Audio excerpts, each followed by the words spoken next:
Hello, everyone. Hello. Hello. Hello. Welcome once more to Reckless Attack, a 5th edition Dungeons & Dragons actual play podcast. I am, as always, your GM, Nathan, and I said, I think all of that in one breath, including this, and now I'm struggling. Yeah, oh no. Hello. Hi. Thank you once again, dear listeners, for joining us, joining myself, as well as, of course, joining the excellent players I am surrounded around this table by, starting with the individual on my right. Hi, everyone. My name is Steve, and I am playing Sylvesterlin, the Dragonborn monk, who is excited to get going for the next book that we have to go collect so that we can get the heck out of the restricted section of the library. You're not having a nice 'Cause time? it's not that I'm not having a nice time. It's just that this seems to be kind of a dangerous place, and I'm beginning to understand why it's been restricted. Yep. Yeah, fair. Okay. And to my right, Hi, everyone. I'm David, and I play Cascarin Brightmane, the Dwarven Warlock, who is really enjoying this short rest that we're currently in. Boy. Very appreciative Yeah, of it. as someone who gets a lot of stuff back on a short rest, it's pretty okay, actually. Pretty neat. And to my right. Hi everyone, I'm Jonathan, and I play Checkers, the Grung Druid, and his trusty frog pals, Mango and Junior. And Checkers is strongly considering whether or not to ever touch a book again in his life. Oh, Yeah. the darkest of outcomes. Yep. Is Yep. rejection, anti-intellectualism. Yeah, Checkers. right. May never step foot into the library again. I think he's just done with reading and writing in general. But his, Giving up his the writing cause. was going so well. I know. But things have really taken a turn for the worse here in the restricted section, and he's just contemplating that. And to my right, Hi, everyone. I'm Sophie, and I will be playing Valeska Carter, the human astral cleric of the Arcana domain. And Val has spent this short rest throwing crumpled up pieces of paper at her friends to make sure they know that she loves them and would never betray them, and plans to leave her new book in a barrel because, man, does she not want to upset her friends further. But And it is a cool book, though. It is Have a you very- considered it's it's a really pretty cool neat. book? Yeah. It is cool. a really cool book, but Val likes her friends a lot. Uncharacteristically for her, she's probably realizing some things. She likes her friends more than books. Whoa. Well, let's what? not. Okay. I feel like maybe that's coming from an activated place, like you're in a crisis situation. Mhm, And so I'm sure if you really, once you move past and through it, you'll really be able to reflect and really make sure that you mean that, because that's I feel like that's Waiting. the Libra Morte talking. what? No. no, that's- I'm waiting for the, hey, Val, I could help you get that book just from the Libra Morte in the back of your mind. just getting another book. Yeah. yeah. That's right, everyone. We are still in the restricted section of the Agmar library, and things are complicated at the moment. The party has successfully gotten 2 of the 5 books that they were sent on, the 2 vital, important books that had to be done for Lorana Moonglove to help you guys out. But most recently, you got the Libra Morte, who was really pretty interested in finding someone cool and powerful and just like a cool, like a neat, smart, cool person to hang out with. And what it got was Val. And the party has been concerned about Val attuning to a book whose motives and mechanical alignment are unclear. But over the course, as David said, of the short rest, everyone has kind of gone off to their various corners of the empty void of Titanius. Maybe there's a little bit of chatter, Titanius kind of breaking in here and there, checking in, but I'm kind of imagining that it's been about an hour. All of you are feeling a little bit better in terms of your physical and arcane needs. Maybe you are feeling better interpersonally. Maybe you're not. Maybe you are waiting to see if everyone else feels okay before you decide how okay you feel. Each of you, kind of unconsciously, maybe, start to break out of whatever trance, period of reflection, period of mad scribblings in journals, realizing, okay, it's been about an hour. We should probably get moving. And each of you kind of independently, your adventurer sense breaks you out of that. But what does the omniscient eye of the audience see in each of your characters? Where are you sitting? What's kind of your body language? And what's your overall just kind of vibe? I'm imagining the camera kind of swooping into this empty white void. Titanius is, you can see him already kind of flicking through his weird little magical Rolodex, searching for what he knows your next probably target or targets are going to be. And the four of you are seated or leaning or reclined or whatever. I think Kaskrin has actually been feeling a lot better as the hour has worn on. And I think that is in part because I'm imagining both Valeska and Kaskrin have these piles of crumpled paper next to them as they've just been like throwing messages back and forth. Like Kaskrin got the first message of like, here's why I'm a good human being still. And Kaskrin is like kind of throwing the messages back with like his own little scribbles on it. Over the hour, there's been like some chuckles, and really for Kaskrin reaffirming he chose to trust Val back in the Liber Morte's room. And even before that, he chose to trust Val during the fight with the shepherd and everything that happened during that.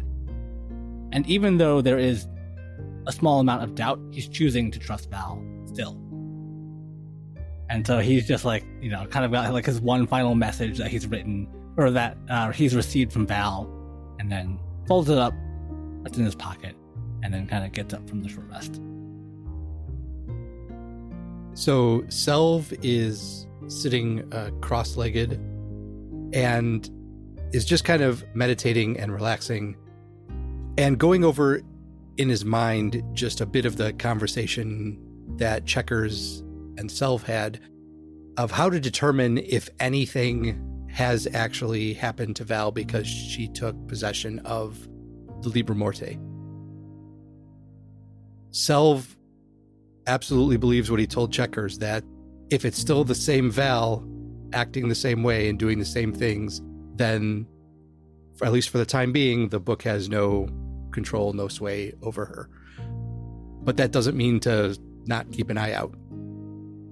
Selv is kind of trying to center himself and remain calm and take in whatever this next action is going to be for whatever book or books we're going after next. So the camera zooms in on Checkers and Mango, and Checkers is just sitting there absent-mindedly giving Mango belly rubs. But Checkers is sitting there thinking, looking between the barrel of water with the Liber Morte and towards Valeska, and really the words that Selv has said are just echoing in his mind. If Val is still the person that Checkers knows that she is, then everything's fine. So he's trying to balance that with this fear that Val has somehow gone somewhere and that the book has taken over. But for right now, he's willing to let things just sit, and he's looking at Titanius kind of flip through this Rolodex, eager to see what comes out of it. At the end of the short rest, you'll see Val collecting all the crumpled bits of paper, folding maybe one more piece of parchment to zoom over at Checker's direction, as I assume there's just piles of them littered all over the ground. And she finishes kind of writing like a debrief in her notebook of what's happened and the time between writing notes to her friends. She apologized to Selv as she definitely interrupted his calming, centering meditation with a weirdly well-placed for Val throw to the head. Like, she wasn't aiming for his head, but that's... Couldn't replicate it No. in a million years, in a million throws. She'll kind of tidy everything up, make sure everything's back in place. She'll look to the water barrel, but will make no move to retrieve the Libra Morte, valuing the tense peace that the group has come to in this hour, and will slowly walk over to Titanius and wait for the group to join her. As you guys come back together and gather around Titanius's desk, he tries very hard to just kind of notice you. Oh, you guys are all together. Are you ready to go? Oh, feeling rested, feeling better? He asks pointedly. I think the short rest was exactly what we needed. But I do want to do a time check. Yes. So I was doing a couple things. It was pretty quiet in here. So right now, you guys had kind of a loose estimate of, I think, like 4 or 5-ish hours. Yeah, if we can get all this wrapped up in 4 hours, I think that will be ideal. Well, I have good news and news to be interpreted. I'll start with the news to be interpreted. Right now, after resting, going through those first ones, you've been in here, and he's kind of just finding a loose piece of notes that he has scrawled on some things on. You've been in here for about like 2.5, maybe 2 3/4 hours or so, somewhere in there. So still some amount of time, but yeah. Okay, so we have about an hour and a half left. Minimum. Yeah, of course. To get the other books, to figure out a way to get me out, preferably, would be good. But I have good news. I was looking through the catalog here, and I realized that 2 of the books are in the same room. So I think, I can just pull both cards, give them to you guys, and we should be able to open one doorway and get both, hopefully, quickly. Sounds like a plan. 2 for 1 deal. Nice. I realize now I said quickly, and I'm very worried I've jinxed you. What could possibly go wrong? So I'm going to pretend I didn't say that. While you are gone, I will be trying to figure out ways to undo curses, I guess. He fires up his kind of magical Rolodex. You see it spinning once more, and he grabs 2 cards.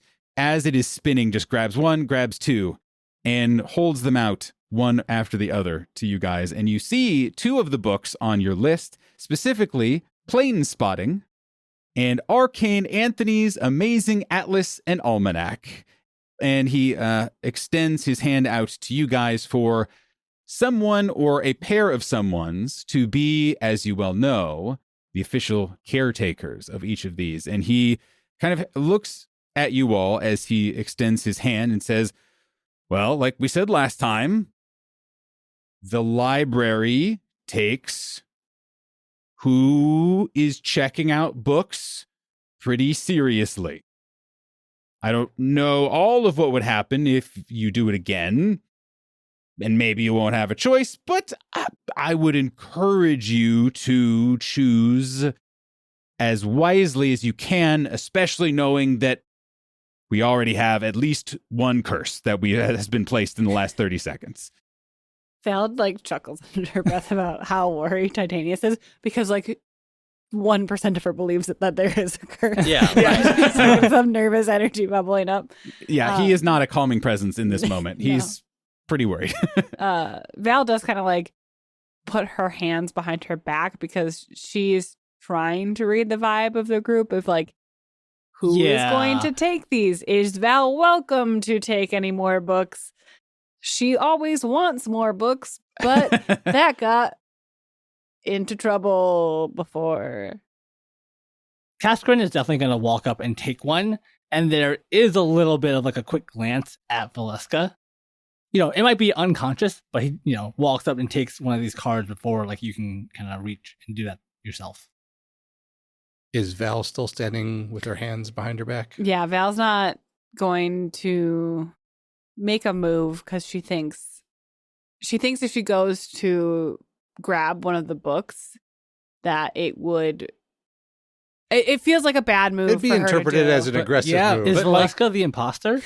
Yeah, but like pretty sus. But no, I mean, I think that's very descriptive of Val's being like, I'm just being overcautious, basically. Like, I'm not going to do anything that can possibly be misinterpreted because of how worried I guess she is, maybe, or I don't know, whatever it is. Yeah, again, she's trying to like. We got to an uneasy understanding over the short rest, so her whole mood and her motives are now, how do I keep that uneasy piece, and how can I keep showing to the group that I'm not different? And then like she starts mentally spiraling a little bit of like, well, I would grab the book if it was normally me, but then like, I don't know if checkers will probably feel bad about that. And like her eyes start to glow at just the insane back and forth that is happening in her own mind as anxiety just starts rising in her. Selv has a pretty decent insight. So once he sees For noticing glowing eyes. the glowing eyes, yeah. You probably see her like break a sweat too. So Selv will place his hand on Valeska's shoulder and just kind of pat her shoulder and then take the other card. As both of you kind of grab these cards in your own time, you see both of them kind of activate in the way that you've seen them activate before. Maybe in this one, actually, you see on both, they have matching kind of filigree and decorations around the borders. It looks kind of like a Cartographer? Well, I was going to say cartographic image, but that felt a little pretentious. It looks kind of like a map, but is very stylized, and it appears on the outside as if there's even the illusion of burnt edges, kind of like it's an old treasure map. And cool. You see all kinds of additional details like a globe spinning and stacks of books and scrolls and all kinds of, kind of map-making feeling details. You see a single doorway with two interactive points, I guess, kind of light up. They're not doorknobs, they're not really holes, they're just kind of additional glowing areas kind of appear in the space behind you guys. I do have to wonder, is there anything that we know about these two books that are the same, such that they would be filed away in the same room? Like, we had the historical records for the Pentarchy Proclamations. Like, what about these books is similar enough that they would be in the same place? They are both travel books. They are both means or ways in which you could find your way or actively transport yourself. Very true. And actually, another thing that you would know that I would, again, also say is a kind of given, because these are rare books, but not secretive books like the Liber Morte would have been.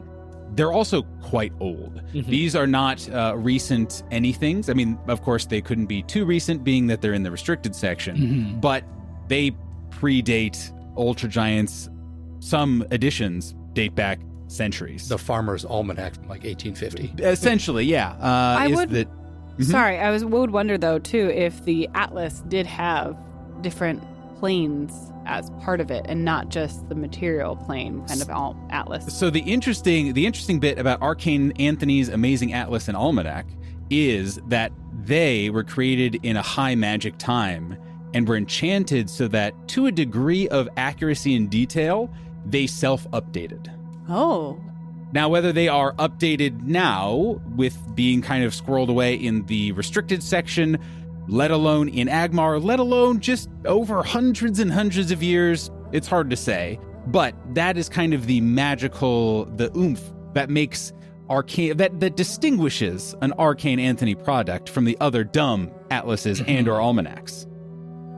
I also feel like Arcane Anthony's Amazing Atlas and Almanac is like the...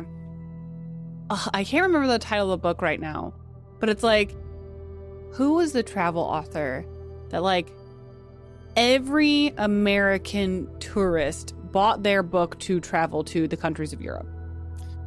Rick Steves. Thank you. Yeah. It was just like, this is Rixia's Rick Steves. And like, Arcane Anthony definitely had a series of adjacent books. You could have specific restaurant guides to cities that kept up to date of closures, of if they were participating in paid fees, of course, that could update menus for you. It was called Arcane Anthony's Grubhub. Yep, was the name, the fantasy name. So Nathan, what are you doing? If I heard you correctly. What are you doing? If I heard you correctly, Arcane Anthony's Amazing Atlas and Almanac comes with automatic addendums and additions. God damn it. Yes. Yes. All right. The door creaks open. You guys gotta go through right now. I do want to imagine like Cascarin and Salve are like, approaching the kind of like two slots that are hanging out in midair. We insert the cards, turn them, and I'm imagining instead of like a doorway opening, there's just kind of like a vague shimmer that appears in the air between them. And there's like kind of a clear outline, but there's no doorway that opens. Like it's not obvious what happens. Yes. Until I'm imagining like Salve kind of reaches his hand in there and like almost pushes like something like a curtain away a little bit, and it kind of like looks into darkness and then like pushes all the way through as he steps through the curtain into the next room. David, first, I love that description. It is perfect. Second, I like that you said that Steve's character was the one. Absolutely. I'm taking away player agency here. And be like, let's have Salve go through You just got evasion, right? You're first. Yeah, right. Yeah, exactly. His high initiative, probably some good stealth. It'll be fine. Yeah, you got like +1 armor. It's all good. So, allow me to continue to take away player agency for just one more moment. Nice. That's how you play D&D, baby. Yeah, Cascarin gives Salve a hearty slap on the shoulder, and Cascarin then backflips through the doorway, and it's all good. Yeah, exactly. But Salve, you somehow feel compelled, like just maybe through Cascarin's sheer amount of leadership, and knowing that Cascarin has your back, go through. And what I need from you right now, Steve, is to please, for myself and the table and our listening audience, reenact what Salve sounds like when he is, we'll say, suddenly careening down a crevice, but in a way as if, how do I say it? As if Featherfall wouldn't help you. Okay. Something sudden happened, and Imagine you are you're level 1. not necessarily falling, but like taken away in a So like the floor fell out and I'm sliding down something, Right, or exactly. or full on falling. We'll say that you're sliding down something. Okay. Because what you all see happen is that Salve, courageously spurred on, knowing that his party has his back, goes to step through the portal. And he puts a foot into the blackness. And you see that his foot just keeps going, as if there is no floor. And he just kind of tumbles forward in a way that is unusual for someone of his dexterity and grace, as he is just suddenly gone from all of your sight. As you hear, here we go. There's a hole. very matter of fact. That's why you send Salve first, is because he will give you actionable information. But you hear this, and he's gone. You hear nothing. Cascarin goes in next and like parts the curtain takes a step, and you guys just hear, "Oh, he's right." Val will quickly follow and push back the curtain, but also then like sit down on her butt and then like kind of scoot forward and like, okay, Just kind of like she's like kind of baby Sky, like almost like cannonballing. Yeah, but, like, right. Just fetal rolling position over, trying. basically. Yes. Checkers is that kid that does what you're not supposed to do at the water park, where he just like dives headfirst into the water slide and just with his arms out, just wee right through the curtains. And you cut to Titania sitting at his desk, looking at Mango, just shrugs, and the frog hops in after. Yeah.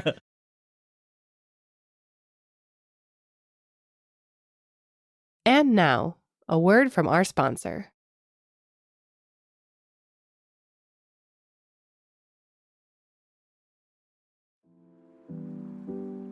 Hi, everyone. David here with the midroll. We hope you've been enjoying the episode so far. If you want more of the Reckless Attack crew, come join the community on Discord. The link is in the show notes of the episode and on our website, recklessattack.com. If you want to support the show, head on over to Patreon, where you can get access to our behind-the-screen talkback series, as well as our new series, Reckless a Snack, where we eat snacks and chat about the question of the day. As always, if you like the show, be sure to tell a friend about it too. Thanks so much for listening, and now, back to the episode.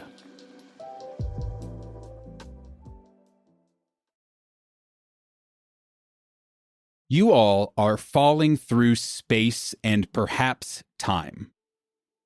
All sense of up and down is not lost to you, but instead is constantly shifting in different directions. Your senses take what could be a few moments, what could be a few minutes, to understand what is happening to you. Because there is such a buffering of different colors, temperatures, sensations, and scenery flying past you as you are just windmilling your arms, falling backwards in a direction that you can't possibly try to orient yourselves. Flashes of color hit, flashes of temperature hit, and it takes a while for you to kind of get your collective bearings enough to realize that you're not just kind of being pelted with random feelings. Instead, you are being cut through dioramas of different locations. Jungle, desert.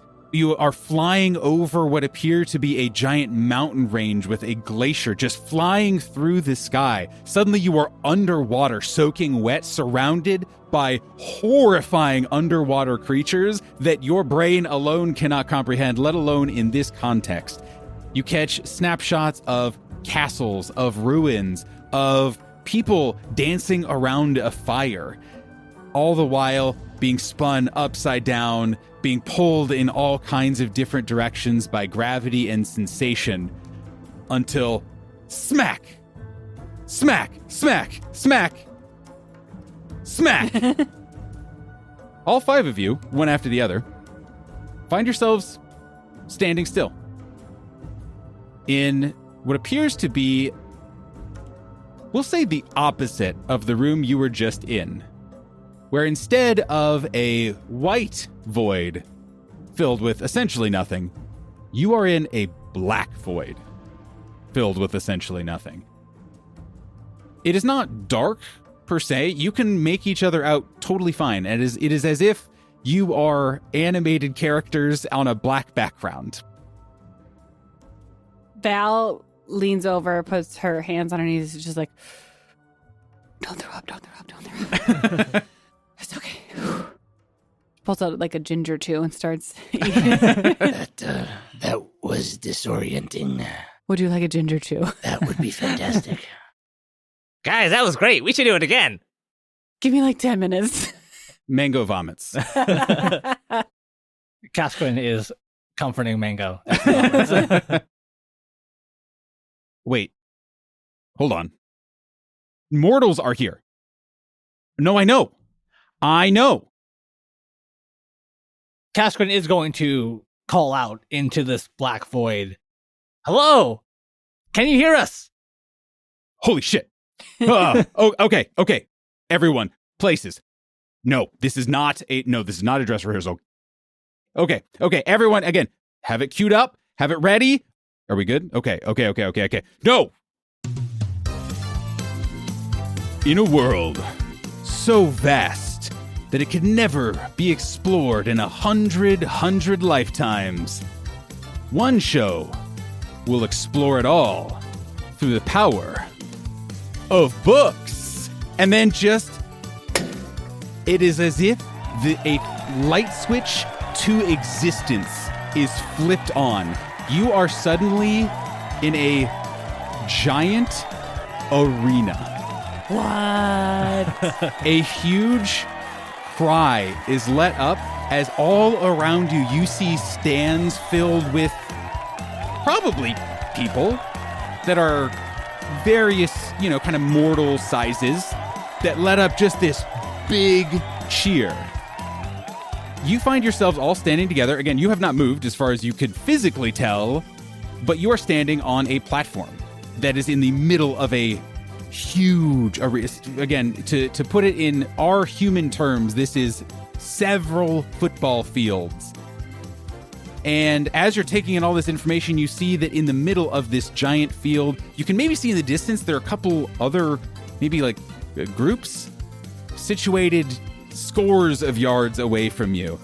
And in the middle is this kind of high-walled dome where you have a path leading from wherever you're standing straight into it. Hello, everyone, and welcome to the Great Library Games. Wait, hold on. That's what we're going with? No, it's fine. No, we'll edit it later. No, yeah, let's go. All right. Take it back. That's right. Welcome to the Great Library Games, the show where we explore every corner of Rixia using adventure and acumen. I am your host. And then suddenly, appearing above the giant dome, you see a floating head spinning around in a circle, like it's just a giant, several-story high hologram. Does this head look familiar? Does it look like Rentado? I love that idea. Yes, it looks familiar. No, it's not Serval Rentado. But you're not 100% sure. You don't know where it is. Like, who is that person? They look familiar, and I'm not 100% sure. That's right. It's me, your host, the library almanistic retrieval entity, a.k.a. your host with the most, Larry Steves. And the crowd just, like an animalistic yell, excitedly. Oh, no. I would like both Sophie, Sophie, I guess, is the one rolling the dice, but I would like Val and Kaskrin, actually. I think you two would both have the most likely exposure to this information, and since you both asked it, roll me a d20. Kaskrin with a natural 20. Nice. Oh. Val with a 5. You know exactly who this is, Kaskrin. Hell yeah. Because not who this is, who this face is, I guess, but it can't be. This is Larry Steves, a name that you haven't heard before, but you have seen that face somewhere. No, you've seen that face like a lot of places. And you're trying to think about it as you're taking all this information in. You can't take your eyes away from this. Well, for a lot of reasons, you can't take away your eyes from this giant floating head screaming things. And then it clicks. You have seen this face on dozens of books in your local library. Specifically, maybe when you were researching maybe Agmar, maybe learning more about some of the other places that you might be visiting. This is definitely the face of Trip Steves, acclaimed travel writer who is very famous for his kind of city-by-city breakdowns, tells people all the cool places to go, all that kind of stuff, and is definitely separate from Rick Steves, who we mentioned earlier in the episode. But this is Larry Steves. Do you react to that? It is reasonable if you don't. Ooh, And I guess, what's your personal connection? Yeah, I feel like to Trip Caspian Steves? doesn't know who he is. Well, again, you could just know, like, you'd be like, I know that Yeah, face. It's the travel seen, guy. Yeah, I've seen that face. Ooh, that's a good question, actually. Again, maybe you don't have a connection to it. You're just like, it's that. It'd be the same as being like, I don't know, it's the fucking. I can't decide if like Caspian either doesn't know him or like it's way into Trip Steves and it's Right. Like, It could just be, I don't know, it's like that fucking Bobby Flay guy. I don't know, he like barbecues and is like, I don't know, he's a food guy, whatever. Or it could be like, oh, no, I always read Trip Steves wherever I go. And sometimes want to just for fun. If it's possible, maybe because Lotros is such an old city, there was a Trip Steves Lotros book that was still handed out by the city guard for like people who came in. And so Casper was just responsible like for handing out a book with this man's face on it. Yeah, like, I'm not a into picture of that. Lotros, but just a picture of Trip Steves. I'm going to say, I'll go even further. We are accidentally, through David's player choices and dice rolls, creating Lotros as a strange hub of literature. Because not only is Trip Steves, again, you can decide on the handed out bit, Trip Steves is from Lotros. Or like maybe he spent some time there or whatever. You know, he's a worldly person. He doesn't stay in one place for too long. And by he, I mean him and his subsequent 40 generations of Trip Steves writers. I'm going to say that to Kaskrin, Trip Steves is a celebrity. Like he had some of his, all of his like travel books because like, God, what an incredible human to like have traveled to all these different locations that like Kaskrin's never been to and like disperse that information to the public. Like, look at these mountains, look at these oceans, like these incredible locales. Yeah, 100%. And just sharing that. Yeah, absolutely. And I'll say that Trip Steves books have been out for a while. Maybe they aren't made fresh anymore. Maybe they are, I don't know. But they were definitely big, like 60, 80, 100 years ago. Then again, maybe continued, but that was when they were really kind of in their heyday. You know, before the Ultra Giants came and messed everything up. Like, I feel that because travel is so hard in our time right now, the thought of somebody going to all these places like across Rixia is just so foreign to Cass. And then Cass having experienced travel, it's even worse now. Right. He's like, how did this man do this? Well, like I imagine too, these books became like. Well, as soon as the Ultra Giants came and everything kind of things got destroyed and people couldn't travel as much, those books might have become more popular. Yeah, exactly. Because that was, The connection to the outside world. Yeah, it's just like, look at like this piece of like nostalgia, it's just like what the world used to be. So yeah, I'm going to say like Kaskrin handed out these books with joy and just sharing the knowledge and the wisdom of Trip Steves.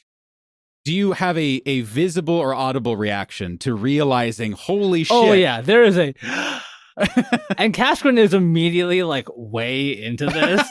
Like he, as soon as Trip Steves is like, as soon as Larry Steves is introducing the show, Kaskrin is like one hand like waving to the crowd. Like pageant waving? Yeah, pageant, like enthusiastically just like, hey, we're here. We did it. We made it. I always imagine Selv as more of a lonely Rixia guy. Yeah. The voiceover continues, certainly without paying particular attention to Kaskrin, suddenly become very enthusiastic about what's going on around him. That's right, everyone. For the next 23 minutes, not including commercial breaks, we will be joined, as we are every week, by a number of impressive teams from across Rixia who will be competing against one another and maybe themselves to earn fabulous prizes and entertain our very real studio audience. Ah, more screams, more screams. Let's get to know our contestants. Now, as you all know, watching from home, no mortal being has been inside of this room for, well, longer than I've had consciousness, but for the first time, our loyal and enthusiastic viewers will get to enjoy our first team of mortals. And as soon as the word mortals is uttered, out of nowhere, a spotlight just zooms in on the group of you guys. Please introduce yourselves. Hey, Larry, I'm Cascarin Brightmane of the Golden Tree, and boy, am I excited to be here. Haha, you'll love to hear it. Hi, Larry. I'm Valeska. I am also incredibly excited and nervous for this next 23 minutes, but we as the Golden Tree are sure to triumph.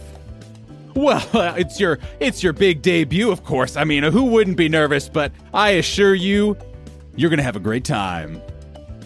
Hi, I'm Checkers. Who are all these people and why are they looking at us? They're your adoring fans.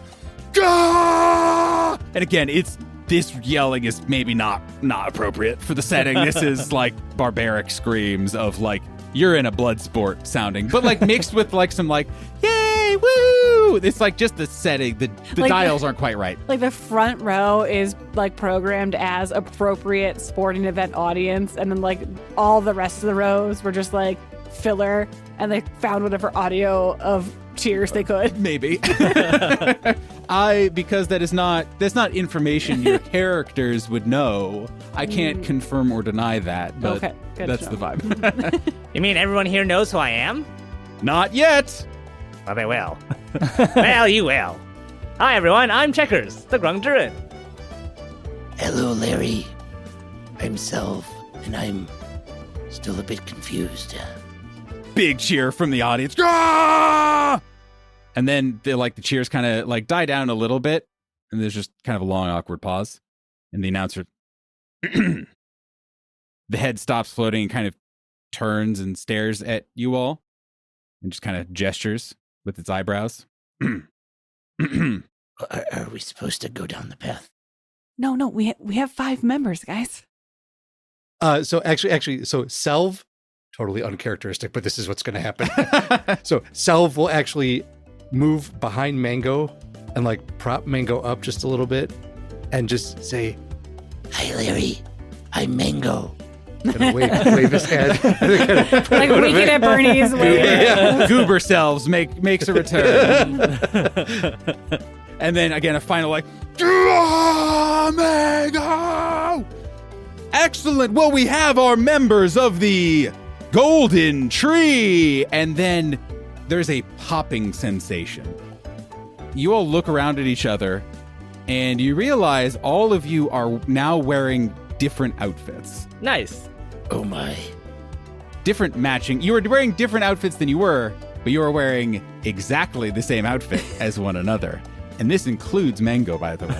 Perfect. Yes. Yeah. You all are outfitted in...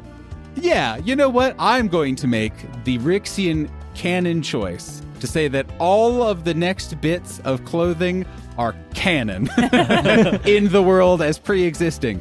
You are all wearing graphic tees that are kind of a forest green, and on them a big logo of a leaf that is golden. It looks passably maybe like if you squint, it maybe kind of looks like your guild badge logo, but it's just a leaf, like maybe it's a maple leaf kind of thing. You are also all outfitted with cargo shorts, each of you, that feel very heavy, as if, I don't know, maybe it includes all of your equipment in the cargo pants, and are all wearing helmets, gloves, elbow pads, and knee pads, as well as a sensible pair of athletic shoes. Oh, wait. I have to ask a clarifying question. Yes. Are they gloves or are they fingerless Oh, gloves? yeah, that's what I mean. They Okay. are fingerless action gloves. And all of you are just now immediately wearing these outfits and all have a giant name tag with whatever you said, which includes Checkers the Grung Druid. Yeah. And has Cascarin, the Dwarven Warlock, spelled out in a very, they didn't change the font, they changed the dimensions of the name tag, so it's just this big, square on your chest. You can't really see the leaf. It's just a square. Yeah. Yeah, exactly. Well, now that we've gotten our introductions out of the way and gotten to know a little bit about our teams here, let's jump right in to our first game. And again, just huge cheers start going up. That's right, everyone. It is time for the Brains or Brawn Obstacle Course. And just people start chanting, Brains or Brawn, Brains or Brawn. And just it like goes to this very loud, just like almost shamanistic chant filling this huge arena until it abruptly is cut off along with the background music. I feel like Val shrinks a little bit of like they are very obviously cheering for Braun right now. I think Casquin is actually flexing as like everything's happening. Getting like, carried away. His devotion for St. Thixius is starting to take over, yes. I was calm when we went through the door. I am not as calm now. Now, for those who haven't played before, the obstacle course is simple. There is an array of obstacles in the path of our various contestants. They need to compete either individually or as a team to get through them as quickly as possible. Now, of course, getting through faster is always better, but you will be graded as a team, so you are held back by your slowest member. Most of the events, of course, can be handled through brute force, through incredible feats of strength and dexterity, or through the careful recollection and application of mathematical, historical, occult, or other knowledge. And then just like, knowledge! And Self just kind of looks at Val. Val is very clearly not making eye contact with anyone because she's like, nope, this is an obstacle course. This is bringing back like Gym class vibes? gym class vibes, but like presidential award day gym class vibes. Yep. Casquin is pumped. Casquin is like so ready because this is exactly like the guard training. I'm just like, oh yeah, obstacle course. Of course I can do this. Yeah, totally. Now, of course, we know that these aren't just normal contestants. Some of them are magical or have interesting items to aid their way through the course, but be warned, our studio audience here doesn't just want to see success. They want to be entertained. Gah!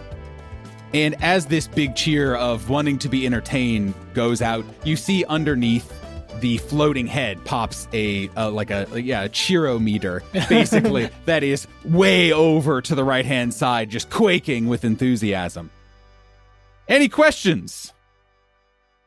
I feel like Cass is up front, like cracking every like bone. stretching his hamstrings and like getting ready. I'm also realizing that I have 8 dexterity. I have a -1 modifier, so like I'm actually gonna be really bad at it. It's all strength based. You can always, just barrel your way through things. No jumping over it, straight through.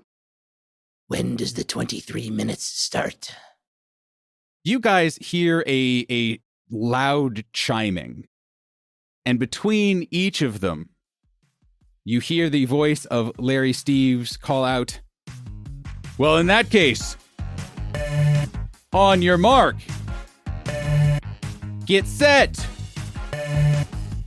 book it. And then just a chime as the crowd just like laughs, cheers, and just goes insane. And you see on the far side of your platform connecting to the dome, you see a little green light turn on and a doorway open up. And you see from all around you, you can't even really make out details. This place is so big and the other contestants are so far away. You see the other groups start to charge in immediately as the alarm goes off. Golden Tree Adventuring Guild. We have never had a mission as important as this one. Let's do it! Obstacle course. Let's go. Charge! As the Golden Tree Guild thunders their way down this platform and are joined by all the other kind of shadowy contestants, and huge peals of laughter and cheering and just kind of mob noises fill the air and kind of reverberate inside of your body. You hear, just as you're about to step in to the dome, you hear Larry Steve's voice call out a final time. That is, we'll see what happens after this commercial break. And we'll also see you all next week on Reckless Attack. Bye! Yay!